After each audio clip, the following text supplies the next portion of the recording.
अस्सलाम वालेकुम। तो कैसे हैं आप लोग। आज हमने पढ़ना है चैप्टर 4 का लास्ट पार्ट। तो तेज़ी तेज़ी से बता दूं, if you want to buy the notes from my student guide you can order from the link in description. And if you want to get information about the live and recorded sessions जो हमारे होते हैं to prepare for NUST FAST PIEAS GK UET के entrance test के examinations के लिए, हमारा मई में स्टार्ट हो रहा है इंशाल्लाह ताला लाइव सेशन। और हमारा रिकॉर्डेड क्लासेस भी होती हैं, वो भी आप लोग ले सकते हैं।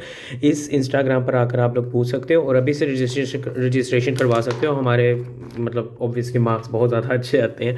तो आज हम पढ़ने जा रहे हैं चैप्टर नंबर 4 का लास्ट पार्ट, ठीक है ना।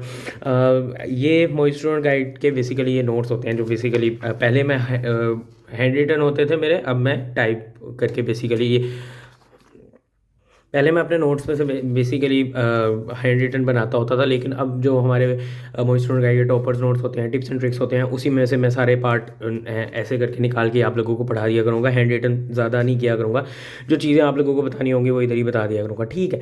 तो हम पढ़ने जा रहे हैं चैप्टर 4 का लास्ट पार्ट। चैप्टर 4 के लास्ट पार्ट में आप लोग जॉइंट इक्वेशंस देखते हैं। जॉइंट इक्वेशन बेसिकली क्या होती है।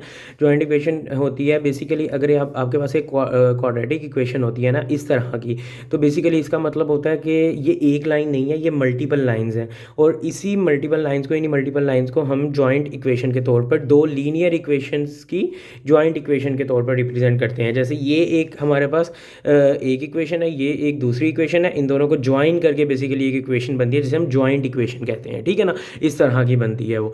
तो बेसिकली इस तरह की इक्वेशन को क्या कहते हैं, जो a x square plus 2hxy plus by square हो, इस तरह की इक्वेशन को क्या कहते हैं। इस तरह की इक्वेशन को हम होमोजीनियस इक्वेशन कहते हैं। लेकिन होमोजीनियस इक्वेशन होने के लिए क्या क्या कंडीशन होनी चाहिए।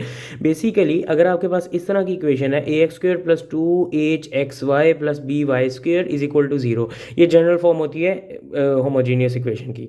इक्वेशन की कंडीशन क्या होनी चाहिए, वो इक्वेशन जिसमें अगर आप लोग लेट्स सपोज ये एक इक्वेशन है, ठीक है ना, x की जगह आप के एक्स पुट कर दो और y की जगह आप के वाई पुट कर दो, ठीक है ना। मतलब एफ ऑफ एक्स वाई होता है ना, ठीक है ना। आप एफ ऑफ एक्स वाई की जगह एफ ऑफ के ऑफ एक्स के ऑफ वाई पुट कर दो, तो आपके पास वो इक्वेशन के ऑफ एच, के की power H F of x की आ जाए।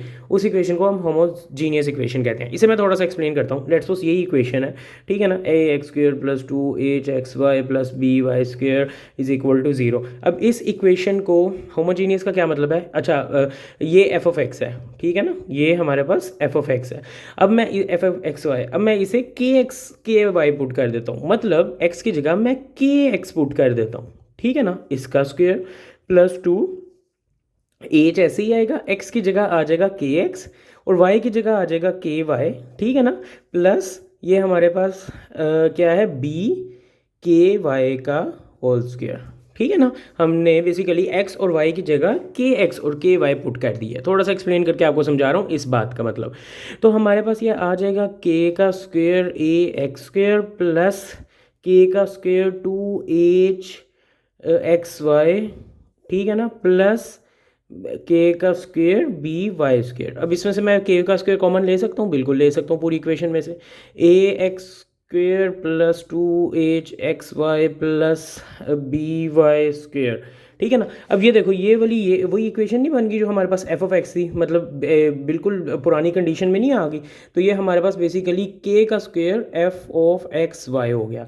तो बेसिकली इसका क्या मतलब है कि हमने एक ए पुट किया था, ठीक है ना, कि एक्स वाई की जगह के एक्स वाई पुट कर दिया था और उसकी जगह हमारे पास एच, हमारे पास बेसिकली इक्वेशन की डिग्री है। अगर आप एक्स स्क्वेयर वाली डिग्री ले रहे हो तो आपके पास के स्क्वेयर बाहर आएगा, अगर आप एक्स क्यूब वाला ले रहे हो तो के क्यूब बाहर आएगा, ठीक है ना। तो देखो हमने जब के एक्स के वाई पुट किया था तो हमारे पास के स्क्वेयर निकल आया था बाहर, ठीक है ना। के एक्स वाई के वाई पुट किया तो हमारे पास के स्क्वेयर कॉमन निकल आया और एफ ऑफ एक्स ये कंडीशन बन गई, ठीक है ना। तो बेसिकली जब आपकी ये कंडीशन सेटिस्फाई हो रही हो तो इस इक्वेशन को हम कहते हैं होमोजीनियस इक्वेशन कहते हैं।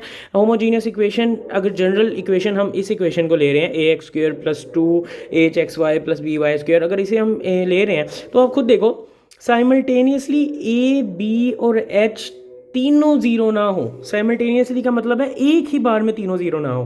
तो एक देखो, अभी मैं आप लोगों को एग्जांपल देता हूँ। अगर मैं यहाँ पे ए जीरो कर दूंगा और बी एच जीरो नहीं होंगे, ए जीरो कर दूंगा बी एच जीरो नहीं होंगे, तो फिर भी हमारे पास, अगर मैं इसमें के पुट करूंगा, पुट करके देख लेना, के एक्स और के वाई पुट करूंगा तो मेरे पास फिर भी स्क्वेयर बाय निकल आएगा, ठीक है ना, फिर भी होमोजीनियस इक्वेशन है। इसी तरह अगर मैं एच को भी जीरो कर दूं, इन दोनों को जीरो ना करूं, तब भी मेरे पास ऐसे ही हो जाएगा। इसी तरह अगर मैं किसी दो को भी कर दूं, लेट्स सपोज एच और वाई को मैं जीरो कर दूं, तो फिर भी मेरे पास एक्स की जगह मैं के एक्स पुट करूंगा तो मेरे पास के एक्स स्क्वेयर बाय निकल आएगा, के स्क्वेयर बाय निकल आएगा। तो बेसिकली अगर आप एक को जीरो कर दो या दोनों को जीरो कर दो, तब होमोजीनियस इक्वेशन इफेक्ट नहीं करती। लेकिन तीनों को इकट्ठे जीरो नहीं करना। लेट्स सपोज इन तीनों को इकट्ठे जीरो कर दोगे, फिर आप के पुट करोगे ना, एक्स वाई की जगह के एक्स और के वाई पुट करोगे, फिर तो ऑब्वियसली सब भी जीरो होगा, फिर तो कुछ भी नहीं कॉमन निकलेगा। तो every homogeneous equation of second degree represents a pair of lines. Pair of lines multiple lines को रिप्रेजेंट करती हैं homogeneous equation of second degree.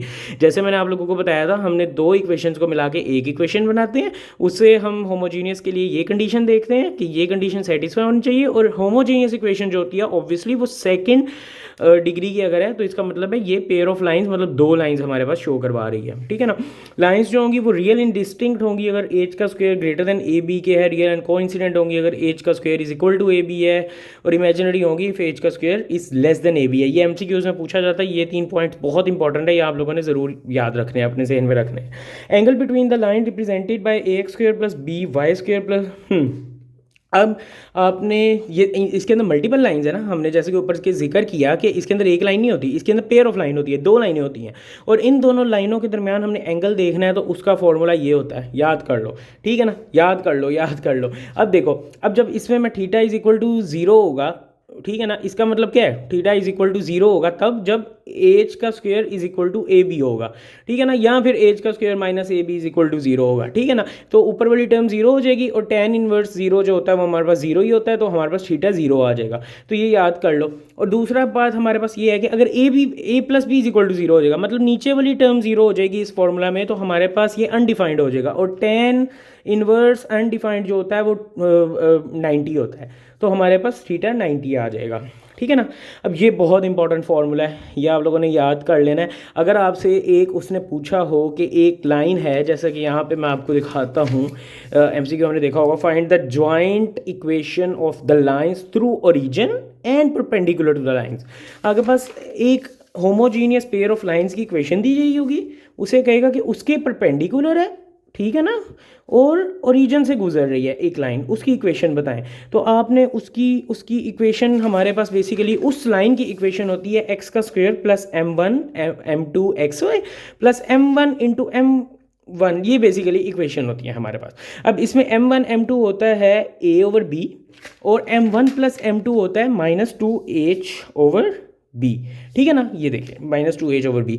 अब ये कौन सी इक्वेशन का होता है, जिसके परपेंडिकुलर वो हमें कह रहा होता है। लेट्स सपोज मैं आपको एक इक्वेशन सॉल्व करवा के दिखाता हूँ, ये भी याद कर लें m1 प्लस m2, और ये भी याद कर लें m1 इंटू m2, और ये इक्वेशन बनेगी। अब हम इसमें आते हैं, find the joint equation of the lines through origin and perpendicular to the lines. वही मैंने आपको बात की, इस इक्वेशन के परपेंडिकुलर एक हमने लाइन फाइंड करनी है, जॉइंट इक्वेशन लाइन फाइंड करनी है जो ओरिजिन से गुजरी है और इन इक्वेशन के परपेंडिकुलर है, ठीक है ना। तो अब हमारे पास वही मैंने आपको बताया था, उसकी इक्वेशन होगी बेसिकली ये, उसकी इक्वेशन ये है। m1 प्लस m2 फाइंड करने के लिए इसमें से मैंने m1 प्लस m2 फाइंड करना है।